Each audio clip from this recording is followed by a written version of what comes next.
ጤና ይስጥልን የተከበራችሁ የህብር ሬዲዮ አድማጮች የዕለቱን የህብር ሬዲዮ ዜናዎችን እናሰማችኋለን። ዜናው የምናሰማችሁን የሀብታሙ አሰፋና ታምሩ ገዳነ። በቅድሚያ አርዕስተ ዜና።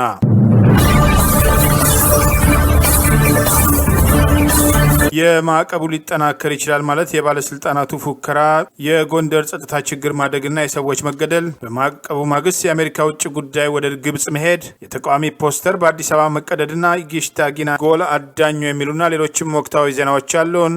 ዝርዝሩን እነሆ።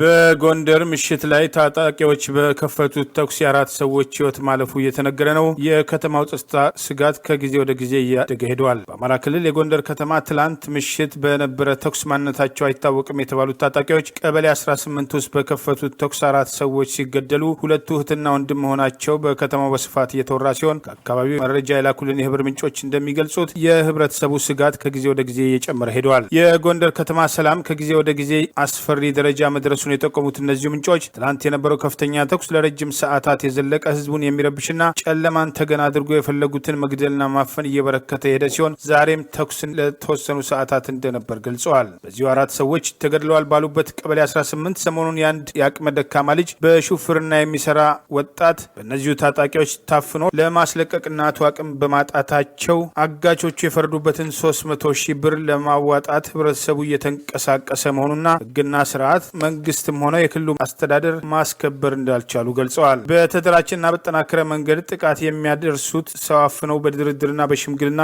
የጠየቁትን እየተከፈለ ገንዘብ አላቸው ብለው ያሰቡትን ብቻ ሳይሆን የሌላቸውን ጭምር እያፈኑ ህዝቡን ስጋት ላይ ጥለውታል። የከተማው አስተዳደርም ሆነ የክልሉ መንግስት ለጎንደር ጸጥታ ችግር ተገቢውን ትኩረት አልሰጡም ሲሉ የጠቀሱት የመረጃ ምንጮቻችን አንድ መፍትሄ ካልተፈለገ ሁኔታው ከቁጥጥር ውጭ ሊወጣ እንደሚችል ገልጸዋል። ይህ በእንዲህ እንዳለ በቅርቡ የጎንደር ጸጥታ አሳሳቢ ሆኗል ብለን ከዘገብን በኋላ በደረሱን ተጨማሪ መረጃዎች አፋኞቹም በመንግስትና በግል ባንኮች በመንግስት አስተዳደር ውስጥ የራሳቸው ሰዎች እንዳሏቸውና በኔትወርክ የተለያዩ መረጃዎችን በመውሰድ በግል ስልክ ጭምር እየተደወለ በባንክ ያለ ገንዘብ ይሄን ያህል ገንዘብ አለ እየተባለ እየተነገረ ውጪ ዘመድ ያለው ገንዘብ በተላከለት ቁጥር ተመሳሳይ እርምጃዎች እየተወሰዱ ብዙዎች ችግር ላይ መሆናቸውን ገልጸዋል። እቃ የሸጡ በንግድ ስራ የሚተዳደሩ ጭምር ቤተሰቦቻቸውና ልጆቻቸው እየታፈኑ በድርድር ገንዘብ እየከፈሉ እየተለቀቀ በአገሪቱ ላይ ህግና ስርዓት አለ ማለት የሚቻልበት ደረጃ እንዳልሆነ ገልጸዋል። ህብረተሰቡ አስታጥቃችሁን ራሳችንን አደራጅተን እንጠብቅ የሚለውን የከተማ አስተዳደሩም ሆነ የክልሉ መንግስት እንዳልተቀበለው የጠቀሱት እነዚሁ ምንጮች ሁኔታውም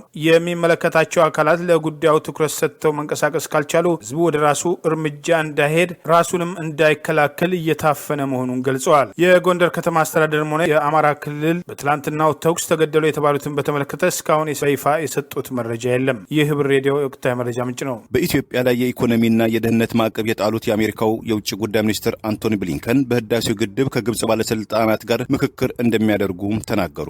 ዜና አገልግሎት ሮይተርስ እንደዘገበው በእስራኤልና በፍልስጤም ሐማስ መካከል ለቀናት የዘለቀው ግጭትን በሸምጋይነት ያቀዘቀዘችው ግብጽን ለመጎብኘት ዛሬ ካይሮ የገቡት ብሊንከን በህዳሴው ግድብ ዙሪያ በተለይ ለግብጽ ስለሚቀርበው የውሃ ፈሰስ አስፈላጊነትና በህዳሴው ግድብም ዙሪያ ዲፕሎማሲያዊ መፍትሄ አፈላላጊነትም የተናገሩት ብሊንከን ይህንን ጉዳይ በተመለከተ ከፕሬዚዳንት አብዱልፈታህ አልሲሲና ከከፍተኛ የግብጽ ባለስልጣናት ጋር እንደሚመክሩም ተናግረዋል። ቀደም ባለው የአሜሪካ አስተዳደር ከህዳሴው ግድብ ጋር በተያያዘ የአሜሪካው ፕሬዚዳንት ዶናልድ ትራምፕ ከ130 ሚሊዮን የአሜሪካን ዶላር በላይ ለኢትዮጵያ የሚሰጥ እርዳታን በማገድ በኋላም ጆ ባይደን እገዳው ከህዳሴው ግድብ ጋር የተያያዘ እንደማይሆን ነገር ግን እንደሚጸና አስተዳደራቸው መግለጹ አይዘነጋም። ይህ በዚህ እንዳለም የአሜሪካ የመከላከያ ሚኒስትር በኢትዮጵያ ትግራይ ውስጥ ከሚካሄደው ግጭት ጋር በተያያዘ በተለያዩ የኢትዮጵያ የመከላከያና የደህንነት እርዳታዎች ላይ ማዕቀብ እንደሚጥል ተፈጥሯል ለተባለውም ችግር መፍትሄ እንደሚያፈላልግም በወዳጆች ትስስር ገጹ ላይ አንሸራሽሯል። በአሜሪካ የቀድሞ የኢትዮጵያ አምባሳደር ዴቪድ ሽን የአሜሪካ ማዕቀብ ችግሩ ካልተፈታ ተጠናክሮ ሊቀጥል እንደሚችል አስተያየታቸውን ሰጡ።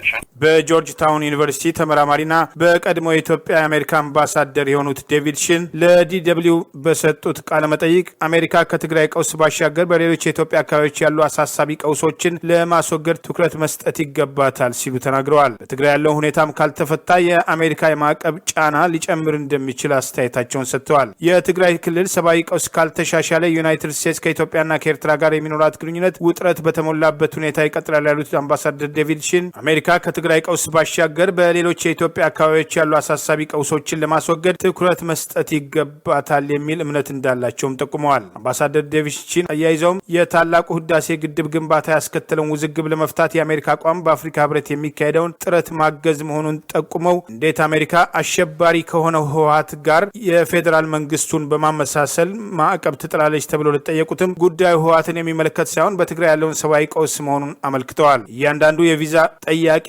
ባለስልጣን በትግራይ የፈጸማቸውን ሁኔታዎች በትግራይ ያለውን ችግር ለመፍታት የወሰደውን እርምጃ መሰረት አድርጎ ጥያቄው የሚመለስ መሆኑን የጠቆሙት አምባሳደር ዴቪድ ሺን ማዕቀቡን በሁለት ከፍሎ ማየት እንደሚቻልና ባለስልጣንና ቤተሰቦቻቸውን ብቻ ሳይሆን ማዕቀቡ በተለይም በአንዳንድ ወታደራዊ ጉዳዮች ላይ አስቀድሞ መሰጠት መጀመሩንም አመልክተዋል። ይህ በእንዲህ እንዳለ አንድ ስማቸው ተጠቀሰ የተባለ የኢትዮጵያ ባለስልጣናትን ጠቅሶ አልጀዚራ ዛሬ እንደዘገበው የአሜሪካ መንግስት የጉዞ እቀባው ካልተነሳ በስተቀር ኢትዮጵያም ተመሳሳይ እርምጃ ልትወስድና የአሜሪካ ባለስልጣናት ወደ ኢትዮጵያ እንዳይገቡ ልትከለክል ትችላለች ያሉ ቢሆንም የውጭ ጉዳይ ሚኒስቴር ሆነ የኢትዮጵያ መንግስት በይፋ ይህን አላረጋገጠም። የአሜሪካ ማዕቀብን ተከትሎ የኢትዮጵያ ባለስልጣናት በሀገሪቱ መገናኛ ብዙኃን የሚያደርጉትን ፉከራ ቀነስ አድርገው ለተፈጠረው ችግር ዲፕሎማሲያዊ መፍትሄ መፈለግና በተለይም በሌሎችም የሀገሪቱ አካባቢዎች በህዝብ ላይ ያነጣጠሩ ጥቃቶች እንዲቆሙ፣ ወንጀለኞች ለፍርድ እንዲቀርቡ እስካልተሰራ ድረስ ችግሩ ሊወሳሰብ ይችላል የሚል አስተያየት መስጠት ተጀምሯል። ይህ ህብር ሬዲዮ ወቅታዊ መረጃ ምንጭ ነው። በኢትዮጵያ ትግራይ ክልል ተፈጥሯል ከተባሉት የሰብአዊ ቀውሶች ጋር በተያያዘም ተገቢው አዎንታዊ እርምጃ አልተወሰዱም በማለት በኢትዮጵያ መንግስት ላይ የቪዛና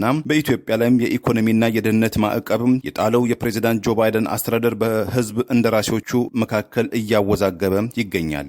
ቦብ ማንዴዝ በአሜሪካው የኒው ጀርሲ ግዛት የዲሞክራቲክ ፓርቲ የህዝብ እንደራሴ ሲሆኑ በተወካዮች ምክር ቤት ውስጥም የውጭ ግንኙነት ኮሚቴ ሰብሳቢ ናቸው። ሌላኛው የኒውዮርክ ግዛት የዲሞክራቲክ ፓርቲ የህዝብ እንደራሴ እና በምክር ቤቱ በውጭ ጉዳይ ኮሚቴ ሊቀመንበር የሆኑት ግሪጎሪ ሜክስ ኢትዮጵያን በተመለከተም በአፍሪካን ሪፖርት ድረገጽ ላይ በጣምራ በጻፉት አስተያየታቸው የዛሬ 3 ዓመትም ህዝባዊ ማዕበል ተከትሎ ወደ ስልጣን የመጡት ጠቅላይ ሚኒስትር አብይ አህመድ ዓለም አቀፉ ማህበረሰብ ይሁንታ ሲሰጣቸው እኛም ደግፈን ነበረም ብለዋል።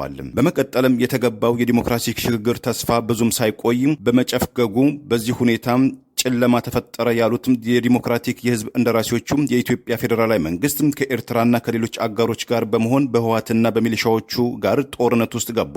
ዛሬ የሚታየውም ያልተቋጨ አሳዛኝ ክስተት በኢትዮጵያም ተከሰተ። ለዚህም የሰብአዊ ቀውስም ላለፉት 7 ወራት አንዳችን መፍትሄ አልተሰጠም ያሉትም የአሜሪካ ፖለቲከኞቹ የአሜሪካ አስተዳደር በኢትዮጵያ ባለስልጣናት ላይ የወሰደው ወሳኝ እርምጃ የባለስልጣናቱን የፖለቲካ ቀመርን ለማስቀየር መልካም ጅማሮ መሆኑን በመጥቀስም ከዚህም የበለጠ እርምጃዎችም አስፈላጊ ናቸው ሲሉም አስተያየታቸውን ሰንዝረዋል። በሁለቱ የአሜሪካ ፖለቲከኞች እምነትም የኤርትራ ወታደሮች በቅድሚያ ከትግራይ እንዲወጡም ግፊት ይደረግ ከማለትም በተጨማሪ በኤርትራ መንግስት ላይ ዓለም አቀፍ የጦር መሳሪያ ግዢ ማዕቀብ እንዲጣል ፕሬዚዳንት ጆ ባይደን የመጀመሪያውን እርምጃ ይውሰዱ፣ ተመሳሳይ አቋምም ያላቸው አገራትንም ያሰባስቡ የሚል ጥሪም አሰምተዋል።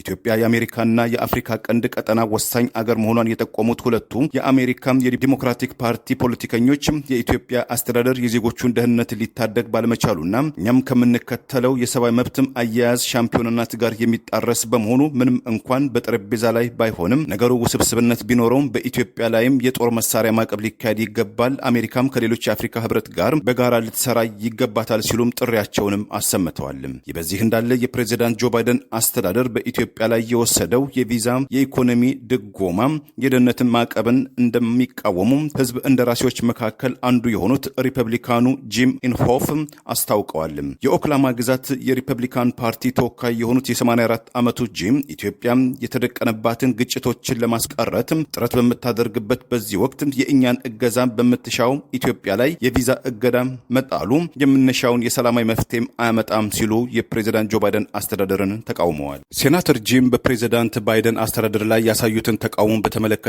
በአሜሪካ የኢትዮጵያ አምባሳደር የሆኑት ፍጹም አረጋ በወዳጆች ትስስር ገጻቸው ላይ የተከበሩ የነበሩ ሴናተር ጂም ብልህነት ለተላበሰበት አስተያየቶትም በእጅጉ አመሰግናለሁ። በኢትዮጵያ ላይ ማዕቀብ መጣል ማለት በኢትዮጵያና በአሜሪካ መካከል ለ100 ዓመታት የዘለቀው ግንኙነትን መበጣጠስ ነው ብለውታል። የአብን ሊቀመንበር የአሜሪካን ማዕቀብ ተከትሎ አቶ ሽመልስ አብዲሳ የሚቀርብን የለም ነቀዝ የበላው ስንዴ ነው ማለታቸውን ተቃወመ።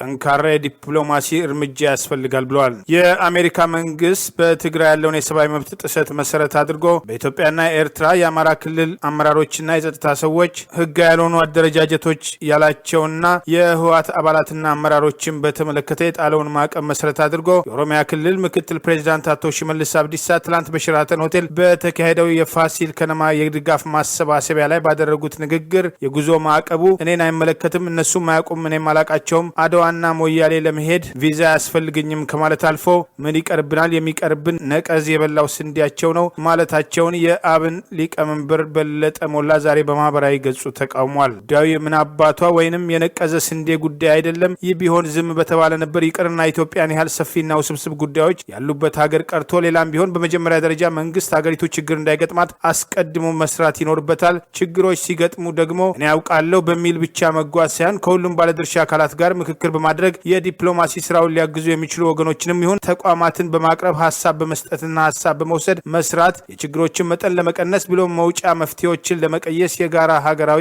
ስራ መስራት ያስፈልጋል ብለዋል። የተጋነነም ይሁን የተሳሳተ ግምገማ የወሰዱ የውጭ ሀገራትን መንግስታትንም ይሁን ተቋማትን ከእውነታው ጨርሶ እንዳይርቁ በአግባቡ መተቸት፣ መሞገትና ለማስረዳት መሞከር እንደሚገባ የጠቀሰው የአብን ሊቀመንበር ከዚህ በተቃራኒ ይልቁኑ ሰፊ ሀገራዊ ችግር ገጥሞን ሳለ አንዳንድ የመንግስት ሰዎች ወግ ለማሳመር ብለው ጉዳዩን እጅግ አቅልለው እንደሚጽፉት ወይንም ሲናገሩ እንደሚደመጡት አሜሪካ የምትባል ሀገር ምን አባቷ ታመጣለች ወይም የነቀዘ ስንዴዋ ነው የሚቀርብን ምናምን እያሉ ለዚህም መሳቅና ማጨብጨብ አሳዛኝ ከመሆኑ በላይ የገጠመንን ችግር ከማወሳሰብ ባለፈ አንዳች መፍትሄ አይሆንም ብለዋል።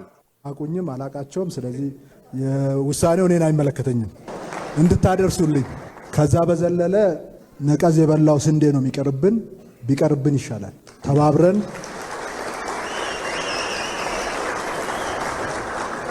ተባብረን ወገባችንን ጠበቅ አድርገን እንረስ። ለም መሬት አለን፣ አፈር አለን፣ ገና ያልሰራ ወጣት አለን። ታላቁ አሜሪካ ታላቅነቷ ገደብ የለሽ ሆኖ የፍትህና እኩልነት ጽንሰ ሀሳቦችን ብሎም የሀገሮችን ሉዓላዊነት ጭራሽኑ ገርሳ የመስራች አባቶቿን ዓለም አቀፍ ራዕይ ከናካቴው እንዳትደመስስ መሞገት፣ መቸቸትና ሳይደክሙ ማስረዳት፣ የሀገራችንን ሁኔታ የገጠመን ውስብስብ ችግር አስመልክቶ የተሳሳቱ ግምቶችና ብዥታዎችን ማጥራት ከሀገራችን መንግስት እጅጉን ይጠበቃል ሲል የአብን ሊቀመንበር ገልጿል። በአዳራሽ ንግግርና ጭብጨባ ሳይሆን ችግሩ በሚጠይቀው ልክ ከተሰራ የችግሮች መጠን ማቃለል ብሎም ጨርሶ ማረም የማይቻል አይሆንም ብለን እናምናለን ሲል የአብን ሊቀመንበር ገልጿል። የገጠመንን ሀገራዊ ችግሮች የምናሸንፈው በትዕቢትና በጀብደኝነት ሳይሆን በሰራነው ስራ መጠን ብቻ ይሆናል በማለት ለኢትዮጵያ ሀገራችንና ለሕዝቦቿ ሰላም ሲል ጽፏል። ይህ በእንዲህ እንዳለ በኦሮሚያ ክልል በአማራ ብሔር ተወላጆችና በኦርቶዶክስ እምነት ተከታዮች ላይ ያነጣጠረ ጥቃት በመፈጸም ግንባር ቀደም ተጠያቂ የሚሆኑት አቶ ሽመልስ አብዲሳና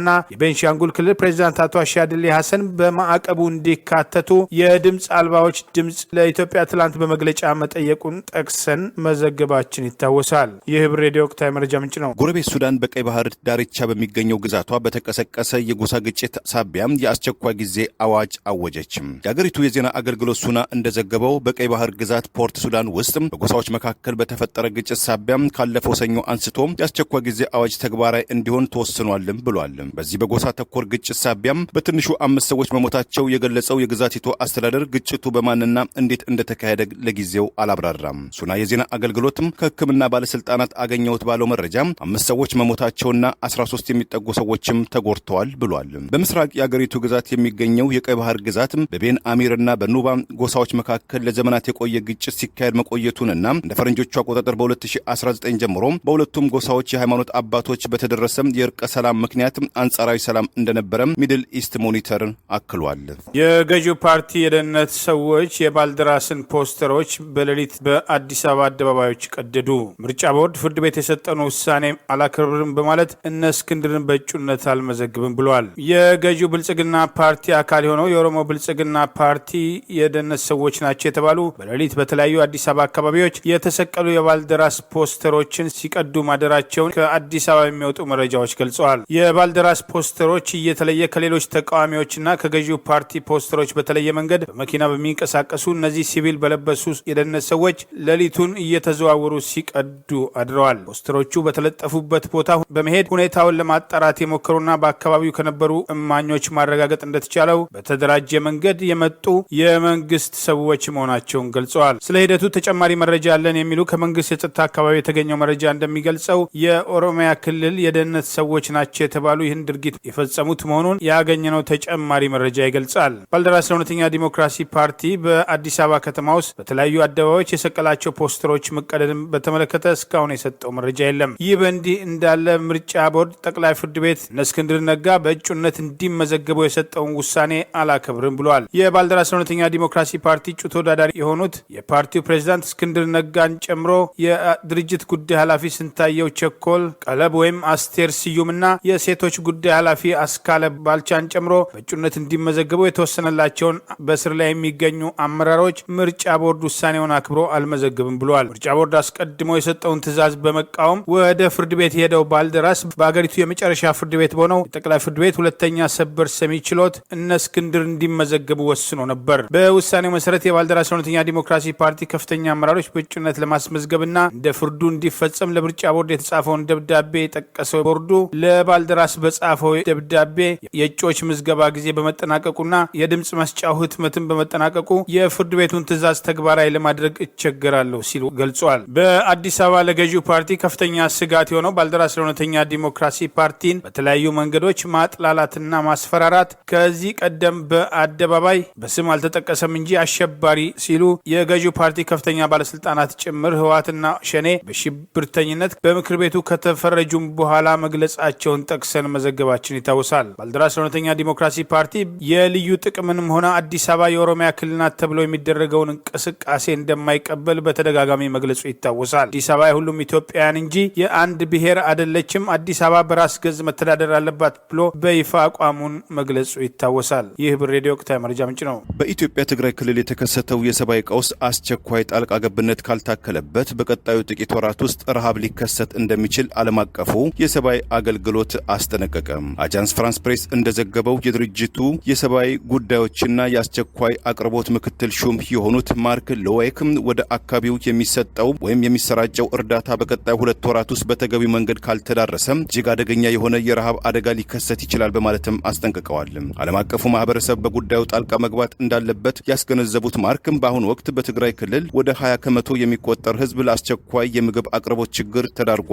በሲቪል ዜጎች ላይም የስርቆትም የአመፃ ወንጀሎችም ይፈጸማሉ። ወደ 2 ሚሊዮን የሚጠጉ ወገኖችም አካባቢያቸውን ለቀው ተሰደዋልም ብለዋል። እንደ ዓለም አቀፉ የእርዳታ ተቋም ግመታም ከሆነ 90 ከመቶ የአርሶ አደሩ ምርት በጦርነቱ ምክንያት ወድሟል። 80 ከመቶ በላይም የቀንድ ከብቶች ተዘርፈዋልም ብለዋል። በትግራይ ለሚደረገው የእርዳታ አቅርቦት 70 ከመቶ ከመንግስት ካዝና የሚወጣ መሆኑን የኢትዮጵያ መንግስት ባለስልጣናት በተለያዩ መድረኮች ላይ መግለጻቸው ይታወሳል። የቀድሞ የፌዴሬሽን ምክር ቤት አፈ ጉባኤ ወይዘሮ ኬሪያ ኢብራሂም ለመንግስት ጠቃሚ መረጃ ከሰጡ በኋላ ለምን በአቶ ስብሃት ላይ አልመሰክርም እንዳሉ ምክንያቱ በግልጽ አልታወቀም። መንግስት ያለመከሰስ መብታቸውን አንስቶ በድጋሚ ሊከሳቸው ነው። የህወሓት ስራ አስፈጻሚና የቀድሞ የፌዴሬሽን ምክር ቤት አፈ ጉባኤ ወይዘሮ ኬሪያ ኢብራሂም በህዳር ወር ከመቀሌ ከተያዙ በኋላ ለመንግስት እጃቸውን በሰጡበት ወቅት በቪዲዮ የተቀረጹ በተለያዩ ጊዜያት ጠቃሚ መረጃ ስለ ጓዶቻቸው የት እንደተደበቁ አስቀድመው ምን ውሳኔ እንደወሰኑ ተናግረው የነበረ ሲሆን በዚህ መረጃ መሰረት መንግስት በአግባቡ መረጃውን ተጠቅመው በህወሓትና መሪዎቹ ላይ ተገቢውን እርምጃ መውሰዱን የሚጠቅሱ ወገኖች ወይዘሮዋ አሁን ፍርድ ቤት ሲቀርቡ አልመሰክርም ያሉበት ምክንያት አስቀድሞም ከስር የወጡት በስምምነት ጓዶቻቸው ላይ ለመመስከር ተስማምተው ቢሆንም ለምን አሁን ሀሳባቸውን እንደቀሩ በይፋ የተናገሩት ነገር የለም። ከትግራይ የሚወጡ የመረጃ ምንጮች በቪዲዮ የተቀረጸው ወይዘሮ ኬሪያ ቃል ህወሓት በተለያዩ ጊዜያት በሚስጥር ያደረጋቸውን ውይይቶች፣ የደረሰባቸውን ስምምነቶች እንዲሁም የጦር መሳሪያ ክምችትን፣ የገንዘብ ዝውውርን፣ ስውር የንግድ እንቅስቃሴዎችን የሚመለከቱ መረጃዎችን ለፌዴራል ፖሊስ ጭምር በተደጋጋሚ መስጠታቸው ተመልክቷል። ኬሪያ ትላንት ግንቦት 17 2013 ዓ.ም የፌዴራል መጀመሪያ ደረጃ ፍርድ ቤት አራዳ ምድብ አንደኛ ጊዜ ቀጠሮ የምስክርነት ቃል ለመስጠት በቀረቡበት ወቅት ምስክር ለመሆን ፈቃደኛ እንዳልሆኑ ለፍርድ ቤቱ መናገራቸው በአደባባይ ወይዘሮ ኬሪያ አልመሰክርም ማለታቸውን ተከትሎ አስቀድሞ ያጡትን ድጋፍ ለማግኘትና በአሁኑ ወቅት የአሜሪካ መንግስት የሚፈጥረውን ጫና መሰረት አድርጎ ምናልባት ህወሓትን መልሶ ለማምጣት የሚደረግ ሙከራ ካለ በዛ ተጠቃሚ ለመሆን አስበው ነው የሚል አስተያየት የሚሰጡ ወገኖችም አሉ። ከሀገር ቤት የመጣው ተጨማሪ መረጃ ወይዘሮ ኬሪያ አስቀድመው ከስር የወጡት በስምምነት በጓዶቻቸው ላይ ለመመስከር በመሆኑ ተመልሰው ክስ ሊመሰረትባቸው መሆኑን አቃቢ ህግን ጠቅሶ ሪፖርተር ዛሬ ዘግበዋል። ሪፖርተር ዘገባው ወይዘሮ ኬሪያ ኢብራሂም ለምን ሀሳባቸውን እንደቀየሩ በዝርዝር ያለው ነገር የለም። መንግስት አስቀድመው ወይዘሮ ኬሪያ ኢብራሂምን ሲፈታ በጓዶቻቸው ላይ ለመመስከር ተስማምተው መፈታታቸውን በግልጽ አለመናገሩ ይታወሳል። ይህ ህብር ሬዲዮ ወቅታዊ መረጃ ምንጭ ነው። ዲሽታ ጊና በተሰኘው ሙዚቃው ታዋቂነትን ያተረፈው ድምፃዊ ታሪኩ ጋንኪስ ወይም ዲሽታ ጊና ከደቡብ ክልል ደጎስ ያለ ሽልማት አገኘ።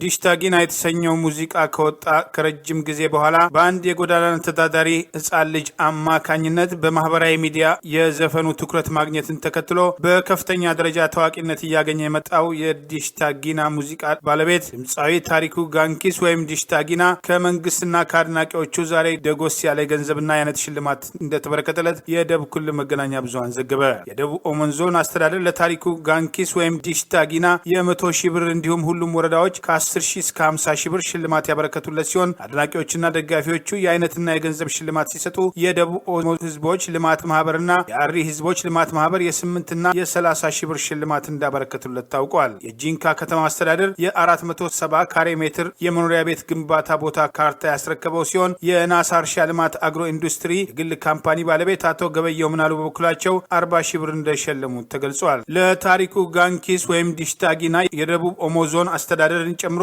የወረዳው አመራርና አድናቂዎች በጂንካ አውሮፕላን ማረፊያ ሲደርስ በቦታው በመገኘት ደማቅ አቀባበል ያደረጉለት ሲሆን በርካታ ህዝብ በስፍራው ተገኝቷል። ታሪኩ ጋንኪስ ወይም ዲሽታ ጊና ሙዚቃው ከቅርብ ጊዜ ወዲህ ከሀገር አልፎ ዓለም አቀፍ ዝናን አትርፎ ሙዚቃውን በርካቶች እያደመጡት ይገኛሉ። የምድር ስራ እንጂ ዘር አያጸድቅም፣ በሱ ፊት አዳም ወንድሜ ሔዋን እህቴ የሚለው የግጥሙ ስንኞች ሰፊ ተወዳጅና ለሙዚቃው መደመጥ ትልቅ አስተዋጽኦ አድርገዋል። በቅርቡ አትሌት ኃይሌ ገብረስላሴ ድምፃዊ ለሚያካሂደው የግብርና ስራ 100,000 ብር መሸለሙ ይታወቃል። መጣው የሚመለሰው አንድ ነገር የለም። የህብር ሬዲዮ ወቅታዊ መረጃ ምንጭ ነው። በመጪው አርብ ይጠናቀቃል ተብሎ በሚጠበቀው የዚህ ዓመት የኢትዮጵያ ፕሪሚየር ሊግ ሳይጠናቀቅ በፋሲል ከነማ በ53 ነጥብ አብላጫነት ዋንጫው ወደ ታሪካዊቷ ጎንደር መወሰዱም ተረጋግጧል። እንደ ወርልድ ስፖርት ጋዜጣ የዓመቱ ክንውንና ዳሰሳ የብዙዎችን የእግር ኳስ ቤተሰቦችን ትኩረት ከሳቡት ተጫዋቾች መካከል በዘንድሮ የሊጉ ውድድር 29 ግቦችን በማስቆጠር ታሪክ የሰራው ወጣቱ አቡበከር ነስሮም ተጠቃሽ ሆኗል። በአዲስ አበባ ከተማም ችሎት ሰፈር አካባቢ ተወልዶ ያደገው የ21 ዓመቱ አቡበከር ኑሮው እንደ አብዛኛው የመዲናይቱ ነዋሪዎች ዝቅተኛ ከሚባሉ አንዱ ሲሆን ለ8 ዓመታትም የኤሌክትሪክ መብራት በሌለው ቤት ውስጥም ህይወትን ለመክፋትም ተገዷል። ከዋሻው ማዶ ብርሃን አለ የሚባል ብሄልን ገና ከልጅነቱ የሰነቀው ወጣቱ አቡበከር የኢትዮጵያ ቡና ክለብን ከመቀላቀሉ በፊት ለሐረር ሲቲ ታዳጊ ቡድንም ተጫውቷል። እንደ ወርልድ ስፖርት ጋዜጣም የቅርብ ቅኝት ወጣቱ ተጫዋች አቡበከር በ12ቱ የዘንድሮ ተወዳዳሪ ክለቦች ውስጥ ከሐዋሳ ከተማ በቀር 11ዱ ክለቦችም የእርሱ ግቦችን ለማስተናገድ ግድ ብሏቸዋል። ወጣቱ አቡበከር 29 ግቦችን በማስቆጠር በጌታነህ ከበደ ለ4 ዓመታት ተይዞ የነበረውን የግብ አዳኝነት ሪከርድን በ2 ነጥብ ብልጫም ለመያዝም ችሏል። ወጣቱ አቡበከር ነስሮም ለበርካታ የተቃራኒ ክለቦች ተከላካዮች አስቸጋሪም ከመሆኑ በተጨማሪ በ4 ጨዋታዎች በእያንዳንዳቸው 3 ግቦችን ወይም በእንግሊዝኛው ሃትሪክ በማስቆጠር ለተቃራኒ ግብ ጠባቂዎችም ትልቅ የቤት ስራ በመስጠት ደጋፊዎችን ጮቤም ለማስረገጥም ችሏል። በዚህ ብቻም አላበቃም። ወጣቱ የግብ አዳኝ አቡበከር ክለቡ የኢትዮጵያ ቡና በሁለት ዙር ውድድር ባስቆጠራቸው 14 ጎሎች ውስጥ 12ቱን ከመረብ ላይ በማሳረፍ 9 ክለቦች በ25 ሳምንታትም ጨዋታም ካስቆጠሩት የእርሱ ብቻውን ያስቆጠራቸው 29 ግቦች በልጠው እንዲገኙ በማድረግ ክለቡ የኢትዮጵያ ቡና የሊጉ ከፍተኛ ግብ አግቢ እንዲሆንም አስችሎታል። በቀኝና በግራ እግሮቹም ከዚያም በጭንቅላቱ ግቦችን ማስቆጠር የተካነው ታዳጊ ወጣቱ አቡበከር ነስሮም የቡድኑ 80% ግቦችን በማስቆጠር በደጋፊዎቹና በስፖርት ቤተሰቦች ዘንድ የጎል ማሽኑ ተጫዋችም ለመባል በክቷል። አመልክቷል። በዚህ አጋጣሚ የህብር ራዲዮ ዝግጅት ክፍል ለዘንድሮ የፕሪሚየር ሊጉ ሻምፒዮና ለሆነው ለፋሲል ከነማ ክለብና ደጋፊዎቹ እንኳን ደስ አላችሁ በማለት ወጣት አቡበከር ነስሮን የመሳሰሉ ብርቅዬና ኮከብ ተጫዋቾች ተበራክተው የምናይበት ጊዜም እንዲመጣ ሁላችንም የበኩላችን እገዛ እናድርግላቸው ለማለትም እንወዳለን። የነጃዋር በፍርድ ቤት የህሊና ጸሎት ማድረግና ተጨማሪ የሁለት ቀን የረሃብ አድማ እናደርጋለን ማለት አነጋጋሪ ሆኗል። ነጃዋር መሐመድ የፍርድ ቤት ውሳኔ ስለማይከበር ከዚህ በኋላ ፍርድ ቤት አንመጣም ከማለት አልፈው በትግራይ ያለውን ሁኔታ በተመለከተ የረሃብ አድማ ታውጇል። እኛም ለሁለት ቀን የረሃብ አድማ እናደርጋለን። በመላው ሀገሪቱ በኦሮሚያ በደንቢዶሎና በተለያዩ የሀገሪቱ ክፍሎች ህይወታቸውን ላጡ ዜጎች የህሊና ጸሎት እናደርጋለን ብለው የህሊና ጸሎት ጥቂት ሰኮንዶች ያደረጉ ሲሆን የፍርድ ቤቱንም ሆነ የራሳችን ጊዜ ማጥፋት አንፈልግም፣ ፍርድ ቤት አንመጣም፣ ከዚህ በኋላ ወደ ፍርድ ቤት የምንመጣው በግዳጅ ካልሆነ በስተቀር በፈቃዳችን አንመጣም ሲሉ ይፋ አድርገዋል። የነጃዋር የዛሬ የፍርድ ቤት ውሎ ሰፊ መነጋገሪያ የሆነ ሲሆን ፍርድ ቤት ላለመውጣት የወሰኑት ጃዋር መሐመድ፣ አቶ በቀለ ገርባ፣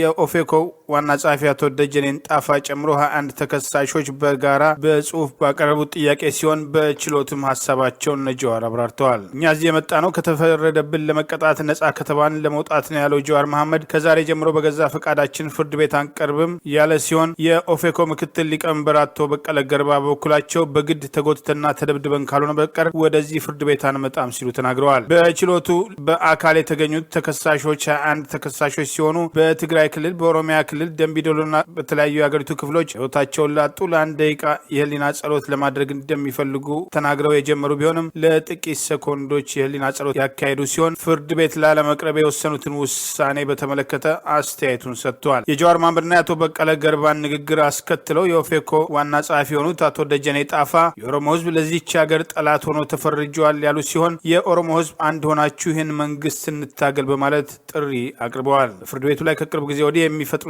ጫና እያሳደጉ የመጡት እነ ጃዋር መሐመድ የእኛ እምነት ነጻ ከሆናችሁ እናንተን ነጻ ማውጣት ነው ሲል ፍርድ ቤቱ ለጥያቄያቸው ምላሽ ሰጥተዋል። በፍርድ ሂደቱ ይህን እንደሚያረጋግጥ ፍርድ ቤቱ የተናገረ ቢሆንም እነ ጃዋር ሳይቀበሉ ቀርተዋል። አቃቢ ህግ በእነ ጃዋር መሐመድ ላይ የቆጠራቸው ምስክሮች ላይ አሉ የሚላቸውን የደህንነት ስጋቶች ዘርዝሮ በግንቦት 30 2013 ዓ.ም በፍርድ ቤቱ ሬጅስትራር በኩል እንዲያስገባ የታዘዘ ሲሆን እነ ጃዋር ጠበቆች አቃቢ ህግ የሚያቀርባቸውን የደህንነት ስጋቶችን በተመለከተ መልሳቸውን ሰኔ 10 2013 በችሎት እንዲያቀርቡ ፍርድ ቤቱ ትእዛዝ ሰጥቷል። እነ ጃዋር መሐመድ ከዚህ ቀደም በፍርድ ቤት በደጋፊዎቻቸው ላይ የተደረገውን ማጉላላትና የጉዳያቸውን መጓተት መሰረት አድርገው የረሃብ አድማ አድርገው ሆስፒታል እስከ መግባት ደርሰው እንደነበር ይታወሳል። ይህ ህብር ሬዲዮ ወቅታዊ መረጃ ምንጭ ነው። ለዛሬ ያሉን ዜናዎች እነዚህ ናቸው። ዜናውን ስታደምጡ ለቆያችሁ የህብር ሬዲዮ ቤተሰቦችና አድማጮች ምስጋናችን ይድረሳችሁ። የህብር ሬዲዮ ኦፊሻል የዩቲዩብ ቻናላችንን ሰብስክራይብ ያላደረጋችሁ ሰብስክራይብ በማድረግ በተጨማሪም የደውል ምልክቱን በመጫን የህብር ሬዲዮ ቤተሰብ እንድትቀላቀሉ በአክብሮት እንጋብዛለን። በድጋሚ እናመሰግናለን። ጤና ይስጥልን።